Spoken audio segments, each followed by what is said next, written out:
বার্তা স্পষ্ট।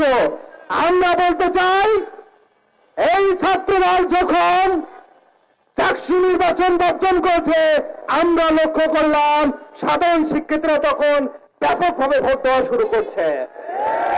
এ থেকে কি প্রমাণিত হয়? এ থেকে প্রমাণিত হয় এই ষড়যন্ত্রকারী ছাত্র দলকে দেশের ছাত্র সমাজ চায় না। তারা এই ধরনের মিথ্যাবাদী, চাপিয়ে দেওয়া, ট্যাগিং করা, অপরাজনীতির যে কাজটা শুরু করেছে, তারা এক ধরনের ষড়যন্ত্রের শৈল্পিক পর্যায়ে নিয়ে গেছে। এই জায়গা থেকে এদেশের ছাত্র সমাজ তাদের অধিকার আদায় করবে ইনশাআল্লাহ। এই ছাত্র দল যতই ধরনের ষড়যন্ত্র করুক না কেন, এই বিএনপি যত ধরনের ষড়যন্ত্র করুক না কেন, তারা এই ছাত্র সমাজ সকল ধরনের ষড়যন্ত্রকে রুখে দিয়ে তারা তাদের যোগ্য দাবি যে ছাত্র সংসদ এবং এই ছাত্র সংসদের পূর্ণ ফলবাহন করার দাবি আদায় করে ছাড়বে ইনশাআল্লাহ। সর্বশেষ যখন নির্বাচন হচ্ছে, ক্যাম্পাসে ক্যাম্পাসে আমরা দেখি সেই দলটি, সেই ছাত্র দল আবার ছাত্র সংসদ নির্বাচনকে বানচাল করার জন্য নানামুখী তৎপরতা নিয়ে হাজির হয়েছে।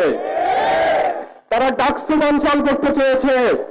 সর্বশেষ নির্বাচনের দিন অসংখ্য আচরণবিধি তারা লঙ্ঘন করেছে। আমরা রাকসুতে দেখি রাজশাহী বিশ্ববিদ্যালয় ছাত্র দলের সভাপতি সরাসরি রাজশাহী বিশ্ববিদ্যালয় ছাত্র সংসদ নির্বাচনকে বন্ধন করার অপচেষ্টা চালিয়েছে। আমরা দেখেছি আজকে প্ল্যান করে দুপুর 2টার পরে জাহাঙ্গীরনগর বিশ্ববিদ্যালয়ের শিক্ষকরা মিটিং বসিয়েছে এই নির্বাচনকে এবং ফলাফলকে রবিবার পর্যন্ত স্থির করা যায় কিনা। আপনারা কি আমাদেরকে বোকা পেয়েছেন? ছাত্রদেরকে আপনারা কি বোকা ফেলেছেন? বোঝে না যে পরিকল্পিতভাবে একটি দলকে সুবিধা দেওয়ার জন্য আপনারা কাজ করে যাচ্ছেন।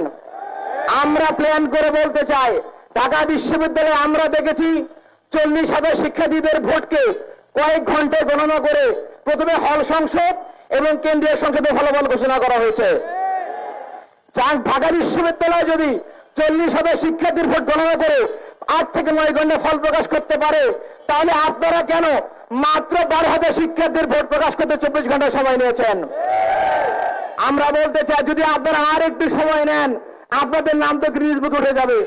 পৃথিবীতে এরকম ছোট নির্বাচনে কখনো এরকম সময় নেওয়া হয় নাই।